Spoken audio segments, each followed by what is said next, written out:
Jodoh di tangan Tuhan. Benar nggak ya kira-kira ya?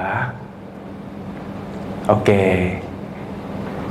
Jangan menjudge dulu, nonton sampai akhir dulu. Oke. Menurut saya jodoh itu 50% di tangan Tuhan, 50% di tangan kita.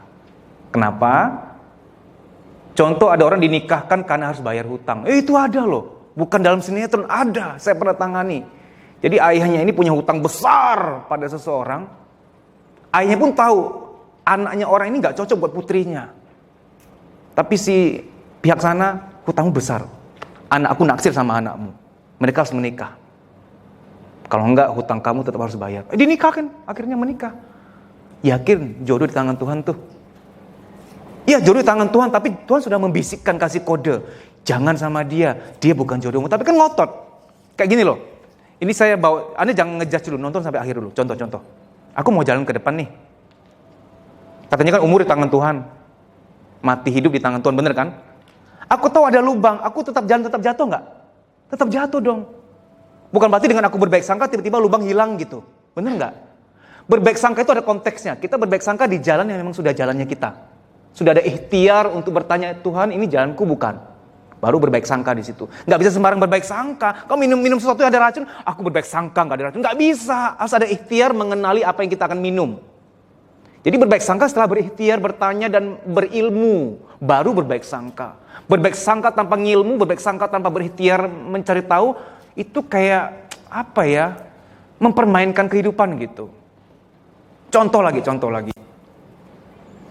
Ini usus buntu nih, harus dibuang secara medis. Tapi selalu berkata, hidup matiku di tangan Tuhan. Iya, tapi Tuhan juga pinjem dokter untuk angkat usus buntumu ini loh. Udah ada banyak biji cabai di situ atau semacamnya. Udah kotor, udah penuh. Nanti komplikasi meledak ke banyak organ lain.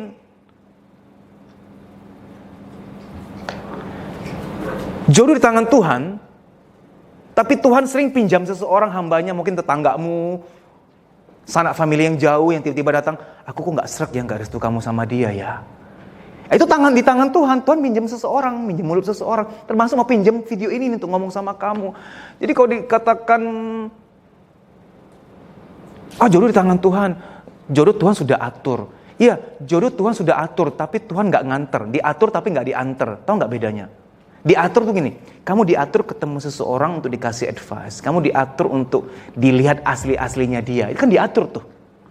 Sebelum menikah, kebuka semua tabir. Ternyata dia begini, ternyata dia begitu, ternyata begitu. Itu kan udah diatur untuk ngelihat semuanya. Kok kamu masih bandel gitu loh. Itu kan diatur. Jadi jodoh di tangan Tuhan, kebanyakan malah di tangan kita. Kita ngotot, kita nggak taat pada petunjuk Tuhan.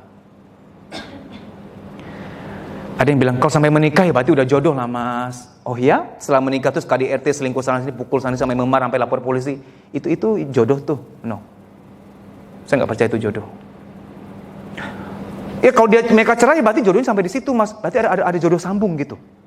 Akan sambung berkali-kali nanti tuh. Sambung terus kayak kabel, kayak pipa. Gak kelar-kelar. Jadi, saya gini loh. Saya percaya jodoh di tangan Tuhan. Tapi kadang-kadang kita nggak peka pada petunjuk Tuhan. Itu intinya. Udah tahu kita nggak serak. Mau menjelang menikah. Kok kayak ada batu ngeganjel ya. Masih aja ngotot. Tahu nggak? Saya udah pernah bilang, kalau dia emang jodoh kamu, harusnya ada kemudahan dalam segala hal. Keuangan dimudahkan, mau resepsi butuh biaya apa dimudahkan. Keluarga pun memudahkan restu, hatimu pun dimudahkan.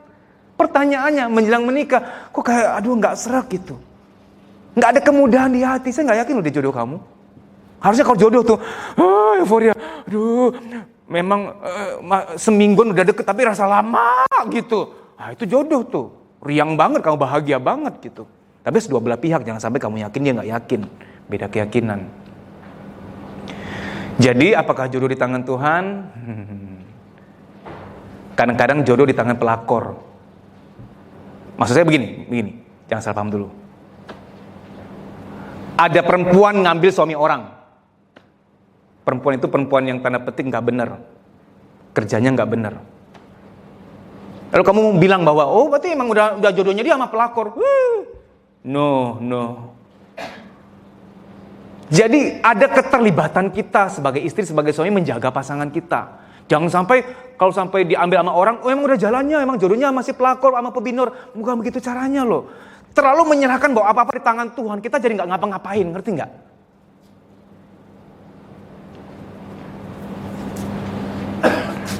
Jadi sebenarnya ada bagiannya Tuhan, ada bagiannya kita. Bagian Tuhan tuh ngasih kode, ngasih petunjuk. Kita nggak peka kadang-kadang. Nah itu sebenarnya. Nah petunjuk bahwa nggak boleh lanjut atau boleh lanjut, kemudahannya ada di hati. Menjelang masuk ke pekerjaanmu sekarang, ada bahagia nggak, ada kedamaian nggak gitu. Mau menikah ada kemudahan di hati nggak, ada bahagia nggak gitu. Ya, jadi ini saya bahas yang kebalikannya. Ada yang saking percaya jodoh di tangan Tuhan jadi nggak ngapa-ngapain, diem tok di rumah. Udah diatur lah semuanya. Iya jodoh diatur tapi nggak diantar. Tuhan nggak nganter jodoh loh.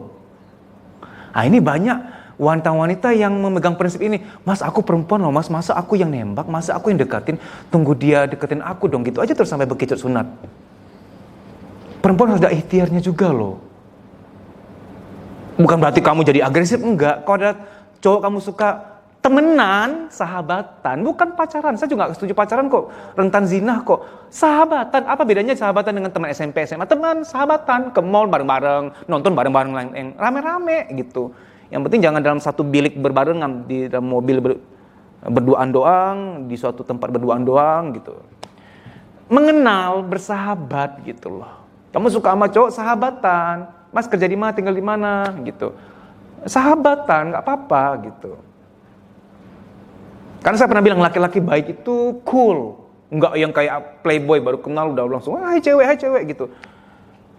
Banyak perempuan mengatakan, aku sekali dapat cowok kok yang nyakitin ya mas ya.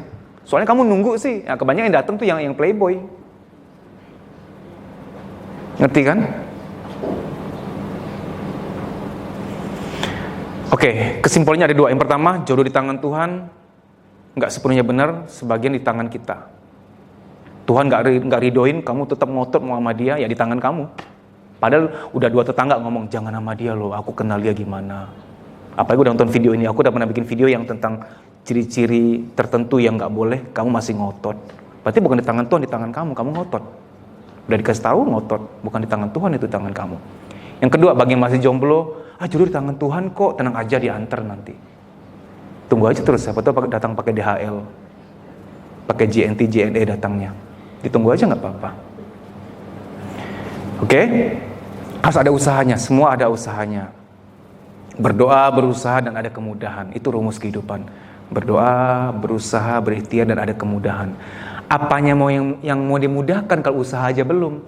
Kemudahan kan datang ketika ada usaha cari jodoh gitu. Ya kamu perempuan mainlah di fakultas yang banyak cowoknya. Apa tuh? Fakultas teknik? Fakultas apa lagi tuh? Yang banyak cowoknya tuh. Laki-laki jomblo datanglah main-main ke kampus psikologi, itu perempuan semua isinya. Dulu waktu saya kuliah satu lift 2 doang laki-laki. Untung lulus tetap jantan nih. Kan teman perempuan semua tuh. Kenapa ya perempuan suka fakultas psikologi? Jangan-jangan mereka berobat jalan kali. Udah gitu aja ya, dimudahkan bahagiamu, dilancarkan semua urusanmu. Amin.